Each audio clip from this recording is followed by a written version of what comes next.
Welcome to the Ground Up Advanced Flight Sim Tutorials.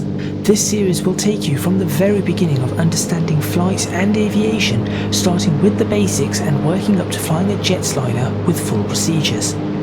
If you have just stumbled upon this video, please check out the series introduction video by clicking on the link in the description box to give you an idea of what this is about.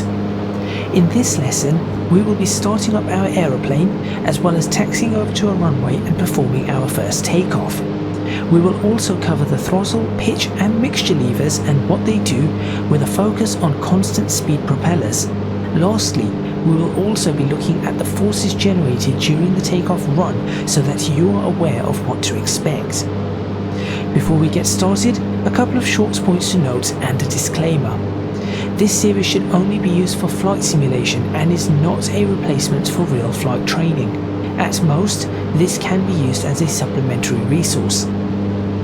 And for those who are interested, there is a Patreon-only Discord channel available in which you are able to ask me any questions or request that I expand upon certain subjects. To join, please visit www.patreon.com/ecgadget and select the Junior Academy Officer tier.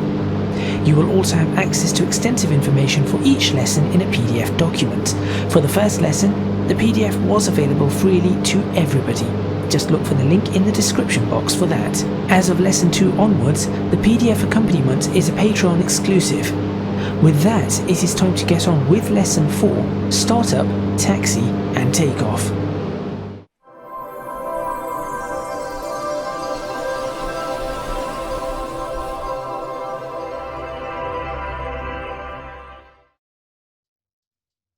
As mentioned in previous lessons, we will be in the Piper PA-28R Arrow 3 by Just Flight. To get the most out of this lesson, I recommend you use a similar or identical aircraft. For this lesson, you will also need to be confident in all the concepts that have been covered in all previous lessons. If you have not covered those yet, please do so now before continuing.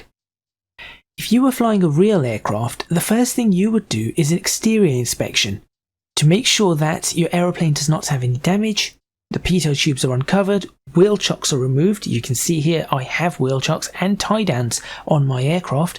The lights are clean, there is no icing, etc. But since this is a simulator, I can just go ahead and close the doors and do that. Job done. There we go. We can skip this step provided we have damage and failures switched off. Now, I recommend that for the duration of these tutorials, you do have them switched off. Because of that, we are going to be only working on the inside of the aircraft today. Before we do anything, it is always a good idea to ensure that you are familiarised with both the airport's layout and the aircraft layout. Now, through the power of simulation, here is an overhead view of the airport. We are at Echo Golf Sierra Charlie, Cambridge Airport in the UK. You can see that we are parked here, and the runway that we are going to be using is here. Back inside, we need to be able to identify certain controls: the starter, the throttle, pitch and mixture levers, our lighting switches, the battery and alternator switch, and our avionics switches, as well as our 6-pack, which was covered in a previous lesson. We also need to know where the following readouts are: the RPM indicator, also known as a rev counter or tachometer, the vacuum gauge, a voltage indicator, the ammeter, the fuel level, pressure and flow indicators, the oil temperature and pressure indicators, and the manifold pressure indicator. On this arrow, all of these, aside from the vacuum gauge, are found below the 6-pack.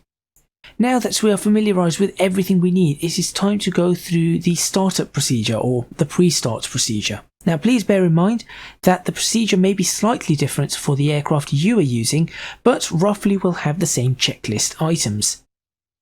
Checklists are something you will be getting very used to when flying, as there are literally dozens of them, covering every single step or phase of a flight. Now, Just Flight aircraft come with built-in checklists, so these are great for learning. But Pretty soon you will have these memorized. However, it never hurts to have them if you fly multiple aircraft often, just to avoid confusion. Now I will be running through things slightly differently to the Just Flight checklist, but we'll be covering pretty much the same items. Now before starting your aeroplane, it is a good idea to check the fuel levels and top up if needed. So to do this, all you need to do is start the battery and read the value on the fuel gauge. As you can see, I have just under half a tank in each wing, so that is fine for me. Now once you are happy with your fuel levels, make sure you switch your battery back off. We do not want to drain it. Next up, we need to ensure that the parking brake is set. Now that is for obvious reasons. You do not want your aircraft to start rolling when you start it up. So my parking brake is down here underneath the rev counter. So I need to ensure that that is pulled towards me for it to be engaged. So you can see there, that is disengaged and that is engaged. Perfect. Next, I'm going to check my trim controls and set them all to neutral, as well as ensure that my flight controls are all okay by moving the controls left and right, up and down, and checking the rudders and the flaps. So I go over here, I check this, and I will move that to neutral. There we go. My rudder ones are down here. That looks center to me. And now I can always move myself back up here, check my flight controls. Seems to be okay. Little bit sensitive, that's fine. I can look out the window.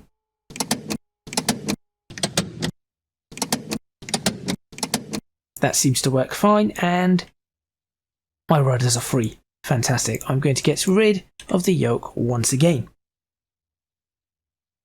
Next up, you need to check if your landing gear is set and make sure that that is down. So you can see there, that is down, that is up in this aircraft. So that is down. Make sure that that is fine. You also need to ensure that all your avionics systems are switched off. So no radios, no transponders, no GPS units and the like. So we'll look over here this time, and you can see that this one is on. So I'm going to switch that off. I'm going to switch that off. That is in its off position. That is off. That is off. And this is off. There we go. Moving over to the bottom of the right hand side of the panel, I will check that my circuit breakers are all in. So you can have a look at all of those. You can see that they have all the different aspects of the aircraft. So you can see the autopilot, fuel pumps, landing gear, stall warnings, audio panels, etc. We want to make sure each and every one of these is popped in, and in this case everything is fine, so we are good to go. Lastly, we can perform the last of the pre-flight checks, which is to make sure that the throttle, pitch and mixture levers move easily. So let's do that. So check these and then set them to their lowest value. So up and down, everything seems fairly okay. Now, before we continue with the startup procedures, we need to explore these concepts of the throttle, pitch and mixture levers. What do these do? And why is it that some propeller aircraft have only 2 of the 3 levers? Now we're going to start by determining why some aircraft have 2 levers and some have 3. There are 2 types of propellers that we can have: fixed pitch and variable pitch. A variable pitch propeller can also have a constant speed variant, which is a more advanced version of the variable pitch mechanisms. If your aircraft has a fixed pitch propeller, you will only have 2 levers, the black throttle lever and the red mixture lever. The third blue pitch lever is exclusive to variable pitch propellers. Now starting with this, the mixture lever. This is the lever that controls the ratio of fuel to air into the engine. The more forward you push this, the more fuel can flow into the engine per unit of air. And the more fuel is injected per unit, the higher the ratio is. This is called enriching the mixture. So the fully forward position on this lever is called the fully rich position, and the lowest position is called idle cutoff, which is where no fuel is injected into the engine at all. This means that we can use this lever to manage the fuel efficiency of the engine as well as the temperature of the engine. More on that after we've flown for a while. Now the throttle lever works similar to an accelerator pedal in a car. Moving the lever forward will increase the amount of air and fuel that is fed into the engine. This results in more power being developed as there is an increase in combustion. On this aircraft, you will see that increasing the throttle will show an increase in the intake manifold pressure gauge. When the aircraft is switched off, this gauge will show atmospheric pressure, so you can see here it is at about 29, as in 29 inches of mercury. When it is switched on and the throttle is at idle, it will show a low manifold pressure, as the engine is trying to suck in air, but the throttle plate, which controls the airflow, is shut, therefore creating a vacuum, or near vacuum. As you increase the throttle, the manifold pressure will increase until at full throttle it should be the same as the outside pressure. Of course, if you have a turbocharged engine, that all changes, but that is beyond the scope of this lesson. For the last lever, the pitch lever, we are going to discuss it in terms of this Piper. Now the propeller for us is a constant speed propeller, so our pitch lever will work differently to that of just a variable pitch propeller. This is the most complex of the levers in what it does and how it works, but in essence is responsible for setting the target RPM of the engine by the way of a system called a governor. The system will ensure the RPM is met and not exceeded if the engine power is there to meet it. The further forward we push the lever, the more RPM we are asking for. So fully forward is asking for the maximum RPM from the engine. Now, thinking back to lesson 1, we covered the shape of a propeller and a wing with regards to aerofoils. As you know, an aerofoil is what gives the wing, or in this case the propeller blade, the performance characteristics. If we go through the lift formula from that lesson, we know that in a constant density situation, with a constant size of a wing, the lift has two dynamic factors, the speed and the coefficient of lift, which is adjusted by the angle of attack. For our propeller, the lift is our thrust. The speed in this case is the RPM. So the faster we spin the propeller, the more thrust we can generate. In addition to that, changing the angle of attack will also increase the thrust we generate, until the angle is too great and the coefficient drops to 0. At that point, we lose all thrust, and this is called a stall. Now another consequence of changing this angle, also called the blade pitch angle, is that we increase the drag. Now it is this drag that is used by the governor to regulate the RPM. Now bear with me, because there is a little bit more theory on how the governor works. The crankshaft of the engine is connected to the propeller hub. Now inside the hub, there is a hydraulic connection to a piston which controls the angles of the blades. This hydraulic line is connected to the governor. So say we're at 2000 RPM for the governor setting. We want to increase our speed from whatever speed we are at, for example 110 knots. We increase our throttle. Now that in turn increases the air and fuel being fed into, or at whatever ratio we have using the mixture lever, fed into the engine, and therefore the crankshaft starts spinning faster. But since the governor has stated it should only be 2000 RPM, it in turn recognizes the additional force by way of rotating flyweights, and we're looking at centrifugal forces here, which then move a spring that allows a flow of oil into the piston. Now that flow of oil pushes the piston and increases the pitch of the blades, which, as mentioned, increases the drag. This has two effects. Firstly, the drag means the engine power is encountering more resistance, so it slows the rotational speed down. When it reaches 2000 RPM again, the oil line closes and the blades are locked at that pitch until the governor notices another change in the crankshaft or engine RPM. The second effect is that the increased pitch means a larger angle of attack and thus a larger, to a point, coefficient of lift. The blades are essentially taking larger bites of the air and producing more thrust. More thrust means the aircraft accelerates just like you wanted it to when you increase the throttle, and thus you pick up speed. Now, some of you may be thinking, but hold on a moment, why would we want anything less than maximum RPM at all times for maximum power? Why do we just not leave the propeller lever at that maximum point? Why do we even have one if we just want maximum power? Well, the answer to that is twofold. First of all, think about gearing on a car. At a higher speed, a car is designed to have a higher gear, to provide enough torque to keep a car at a specific speed without using too much power. This means that you can have better fuel efficiency, as well as avoid excessively straining the engine with the magnitude of the forces being generated, not to mention the heat. Sure, you could drive a car at 60 miles per hour in third gear, but that would require a lot of power, meaning a high RPM, which would mean your throttle would be down more, so your throttle would be more open to inject more fuel and air, which in turn meant poor fuel economy, a lot of noise, a lot of wearing of the parts, and a lot of heat being generated. So driving it in sixth gear would be a lot better, with better economy, a quieter experience, and less heat and wear in the engine. It is the exact same for our engine in the aircraft. Running it at maximum RPM the whole while will cause a lot of problems. So, by reducing the RPM, we can improve the economy of the aircraft as well as keep the engine in good working condition for longer. The second part is specific to aircraft. Now, a few moments ago, we discussed how every aerofoil determines the performance of a wing, or the blade, a propeller blade in this case. We often plot a graph of an aerofoil by making out the coefficient of lift against the angle of attack.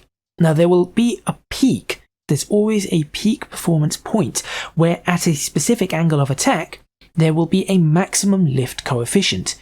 What we want to do is optimize our propeller by ensuring that we are as close to as possible to this maximum point. But the problem is, the direction of relative wind changes with speed. So when we are stationary, the relative wind is perpendicular to the crankshaft. So if we were to look at it side on, it is perpendicular to the entire aircraft. But as we increase speed, the component going in the direction of motion changes the direction of the relative wind. This means that the effective angle of attack is reduced the faster we go for any given pitch. So to compensate, we change the angle of attack by reducing the RPM intentionally and improve the efficiency of the blades, as we know that the governor reduces the RPM by increasing the blade pitch. So, to summarize this short lesson within a lesson, a high RPM setting is great for takeoffs, climbs and landings, or any situation where you will need the best acceleration. It produces a lot of power, and therefore a lot of thrust, but is not very fuel efficient at all, and nor is it efficient with the propeller after a certain point. It also puts a lot of strain on the engine. A low RPM, higher torque setting is great for cruise, to maximize fuel and propeller efficiency, as well as reducing the load on the engine and therefore increasing its longevity. Lastly, the more forward the lever, the more fine the blade pitch is, which is the lower angle of attack. The opposite is called coarse blade pitch, a higher angle of attack. Now, this may sound a little confusing, but as you fly and experience this, you will be able to grasp the concept relatively easily. But for now, we shall leave it at that. Now that you have an understanding of throttle, pitch and mixture, we can begin the actual startup procedures. Now, we begin by switching on the battery again.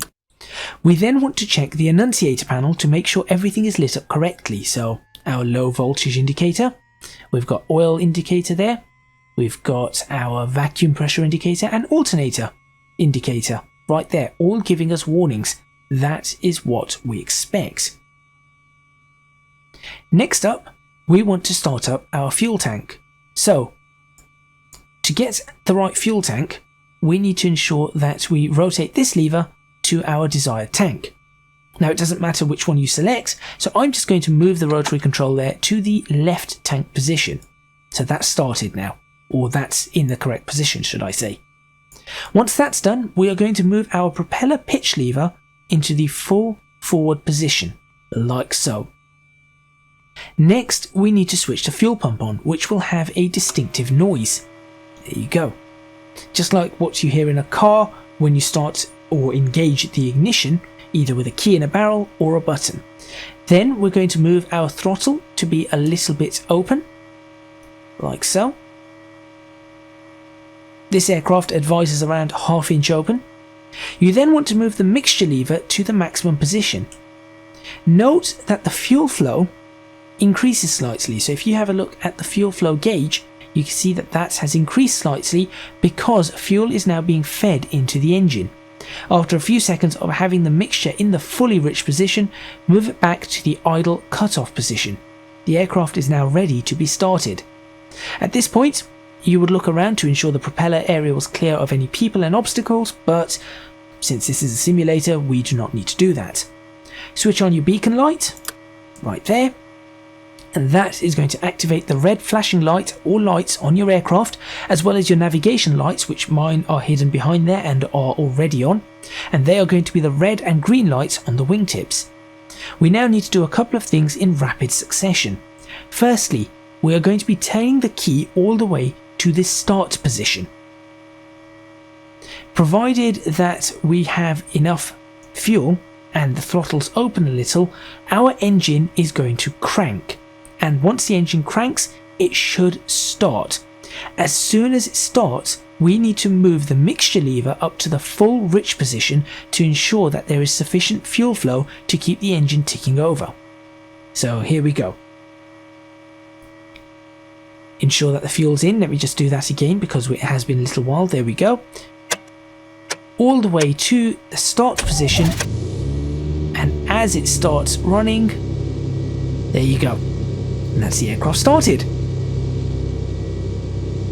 Now we're going to adjust the throttles, so I'm going to bring the throttles down to about 1400 RPM. Whilst the engine is getting up to temperature, we now check our pressures. So we're going to check our oil pressure, which is good. Our oil temperature is naturally going to be cold. Our fuel pressure is good. We've got the fuel in the tanks, it's showing nicely. We're at 1400 RPM. The manifold pressure is low as expected, as I explained earlier, and we have some fuel coming in, so the fuel flow is showing at about, what's that, 3 or 4 gallons per hour. Great, nothing is causing us problems here. Also, pay attention to the direction the propeller is spinning in. You can see that this is spinning clockwise. This is going to be very useful later in this lesson and in future lessons. So most propellers rotate clockwise when viewed from the inside, just like this one. Before going any further, ensure your alternator is now switched on. There we go. And you'll notice that the alternator light goes out and our ammeter is now showing alternator amps right there. Due to the makeup of modern fuel, we need to lean the mixture to prevent fouling of spark plugs. So this is going to prevent misfires on the spark plugs when the engine is cool. So I'm going to drop my throttles a little bit. There we go. And then I'm going to drop the mixture and I'm going to bring it down to about 900 RPM. There we go. So that is pretty much fairly idle. You can see the mixture is very low, and so we are not going to be fouling our spark plugs by injecting too much fuel into the system. Now, since we are not using any avionics systems today, I'm going to leave them all switched off to avoid confusion, except the transponder. Now, this is the system below the GPS unit and has 4 numbers. The transponder, in the most basic sense, is the system which allows other aircraft and ground control stations, such as air traffic control towers, to see the aircraft and necessary information, depending on the mode of the transponder. It is also known as secondary radar. The codes I will be using will be ICAO, which is the International Civil Aviation Organization codes, and may not apply to all countries, notably those in North America.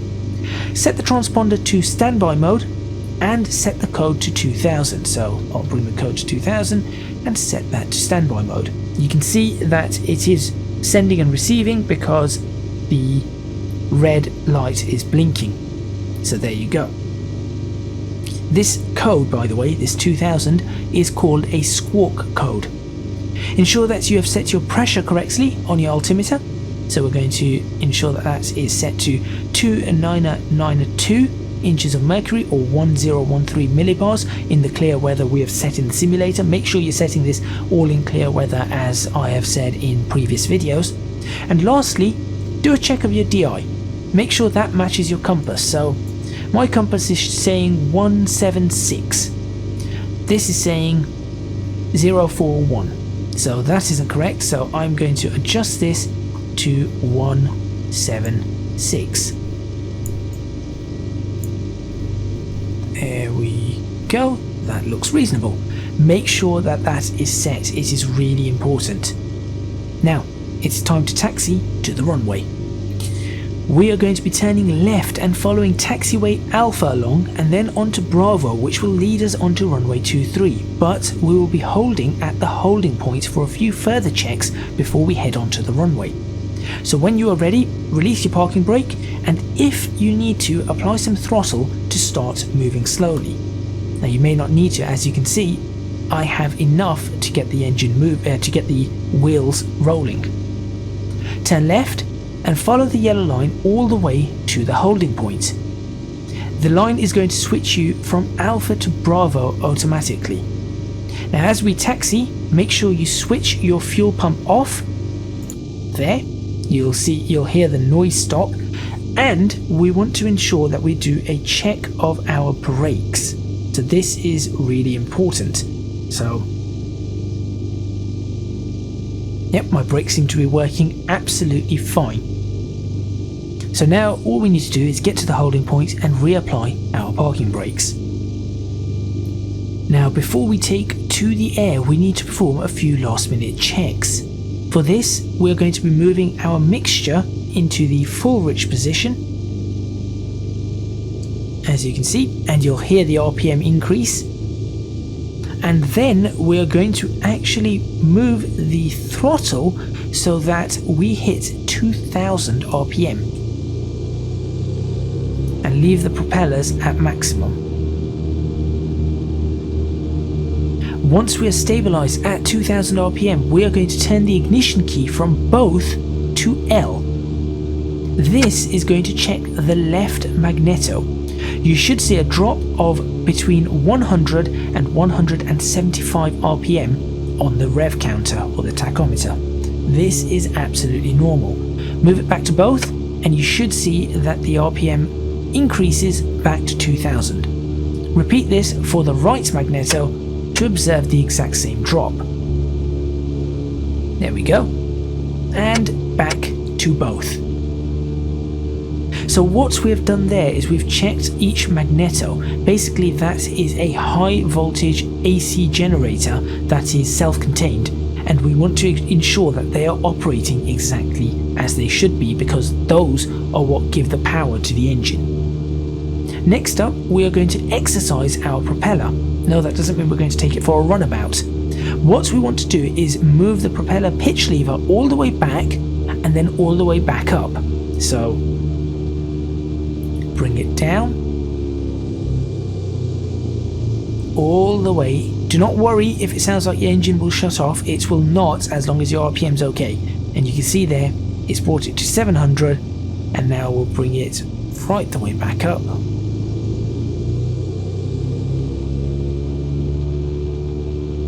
Now we can do this a few times if the aircraft has not been moving for a long time or it is a cold day, and what we're doing there is we're ensuring that the oil is going in and out of the governor and being fed through properly into the piston, because the last thing you want is to be in the air only to find that your propeller is stuck in its position.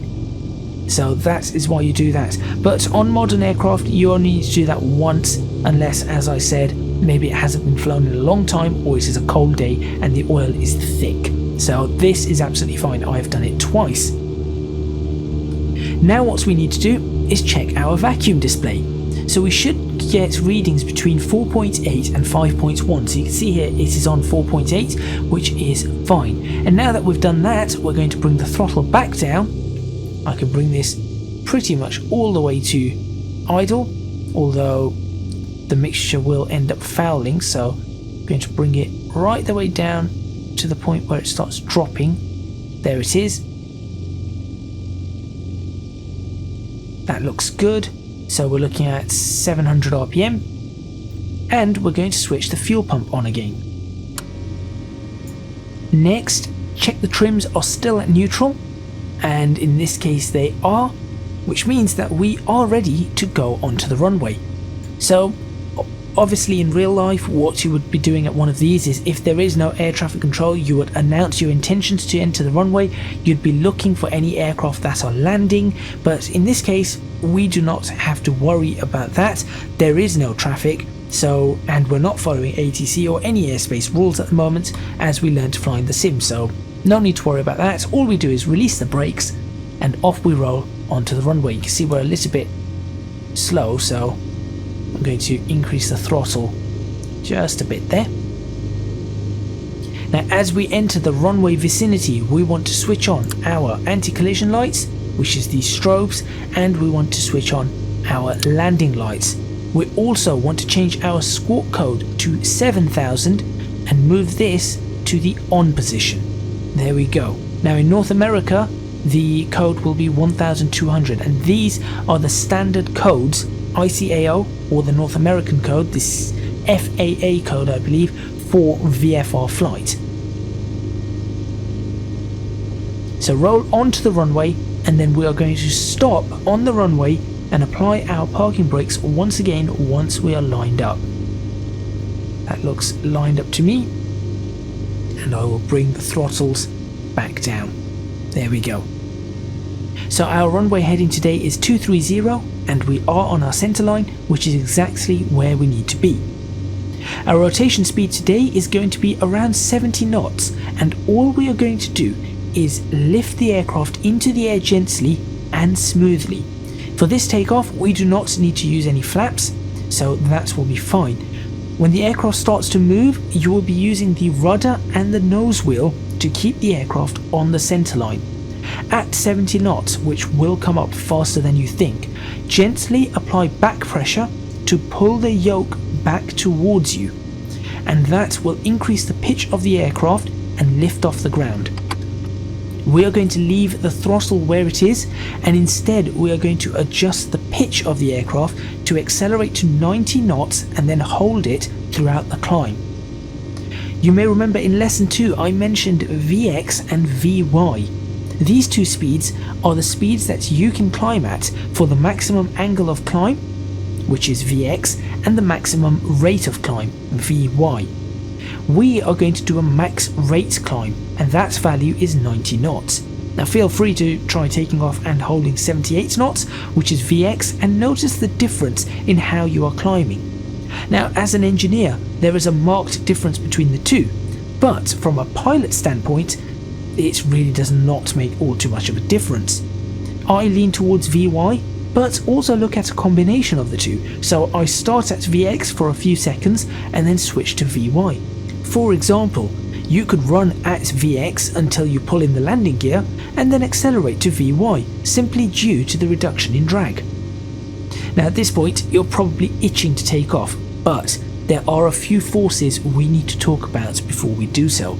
These are called prop wash, prop torque and P factor, and are extremely important because you are going to feel them in the sim at different points, and it is not a bug in your sim, and it is not a bug with your controls. Earlier on I said to pay close attention to the propeller spin direction. It was clockwise, as it is for most aircraft. This clockwise spin is now going to be extremely important when understanding the three terms I have mentioned. For this lesson we are going to be talking about prop wash and P factor. Prop wash is the force generated by the propeller pushing air backwards onto the fuselage and wings, but also twisting it as it does so due to the rotation. Because the propeller is spinning clockwise, the twisting pattern of the air, called a helix, will twist itself around the fuselage and hit the rudder at the back on the left-hand side. This will push the back of the aircraft towards the right, meaning the aircraft, yours, to the left. You will feel this the most when you are in a high power and low speed situation, because the twisting force is relatively strong compared to the speed. As you accelerate, the twisting force will seem to ease off, but in reality it is not easing off. It is just the fact that there's the combination of the air moving backwards faster, and since that increases, the twisting, essentially you could imagine the helix and the twist getting longer. So instead of, maybe think of it as a spring. If you compress a spring, how many times does it coil around before it gets to its end in a short period, in a short space of time, maybe across the fuselage of this aircraft? The faster you go, think about making the spring longer. It isn't that it's twisting any less, it's twisting the exact same amount, but because it's longer, the string is now being pulled, i.e. your air is now moving faster, the twisting effect seems to have less of an effect on the rudder itself. So remember that. As soon as you lift off, you're going to feel the aircraft pull to the left again. Or in this case, you're looking at it front on, so it's towards the right, but when you're flying, it's to the left. This is no longer prop wash, but P factor kicking in. Now, P factor is the force that is induced when the side of the propeller rotating upwards has a different amount of force being generated to the side rotating downwards. This occurs when the angle of attack is not zero, and increases as the angle of attack increases. Now, bear in mind, this is the angle of attack of the entire aircraft, not the angle of attack of the propeller blades. So we're talking about the wings and the entire aircraft being pitched up or pitched down. At positive angles of attack, the upward rotation of the blades will have less force than the downwards. This will result in a yawing motion to the left. At negative angles of attack, the downward moving propeller will have less force. This will result in a yawing motion to the right. Both of these can be countered by the rudder. Now, the easiest way to handle this on takeoff will be to give the aircraft a slight amount of right rudder as you lift the nose off the ground, and keep your angle of attack shallow. A more technical explanation of these terms will be in the PDF, as well as more detail on the constant speed propeller and how it works. At this point, you are ready to take off, so bring your mixture all the way up, like so. You're going to release the brakes, slowly apply power to maximum, and keep your aircraft on the center line using the rudder to counteract the prop wash. As you reach 70 knots, you are going to lift the nose gently up a few degrees, and the aircraft should lift off the ground nicely as you accelerate. Remember, give it a bit more right rudder to keep the aircraft on the center line. From there, all you want to do is keep the runway heading using the ailerons and rudder and climb. As soon as you can establish that you are climbing, bring in the landing gear and reduce the propeller pitch lever back just a little bit, just to ensure that you're not pushing the red line the entire time. So 2,500 RPM or thereabouts will be just fine, just a very slight amount. Continue the climb out at 90 knots and you have completed this lesson. Do not worry if your first takeoff is wobbly, it will get better with practice. If I've not flown in a while, I also tend to have wobbly takeoffs. Also, be sure to calibrate your controls and dampen them a little if you feel they were a little bit too sensitive. That will help you in the sim. Naturally, in the real world, this would not be a problem. To end this lesson, I will show you a few examples of takeoffs gone wrong. So this first takeoff is what happens when you forget to bring your mixture up to maximum whilst taking off.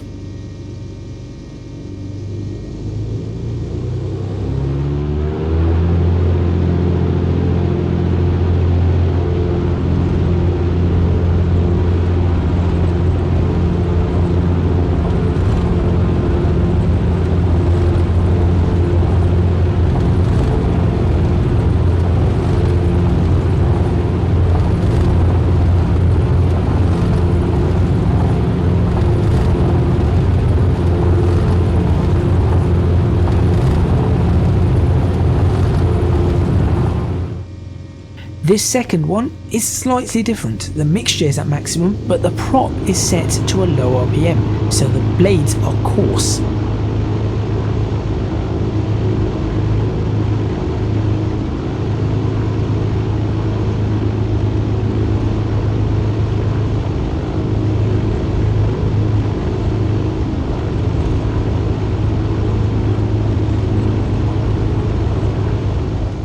This next one is the effect of prop wash without any rudder input.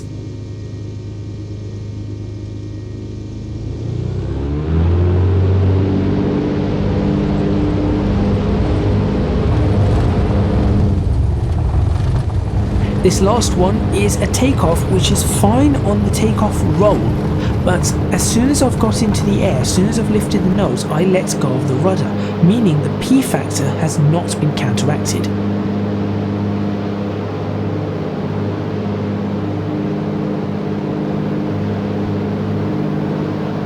So in short, the key to a fantastic takeoff is to be smooth and anticipate the movement so that you do not get caught out. Thank you very much for watching. If you enjoyed the video, please remember to hit the like button and subscribe to the channel, complete with clicking the notification bell to see when videos go up. You can also support me on Patreon, as mentioned at the start of this video, at www.patreon.com/ecgadget. Lastly, you can find me on social media at ecgadgetlp for both Twitter and Instagram. That is all from me, and I will see you in the next lesson of Advanced Flight Tutorials.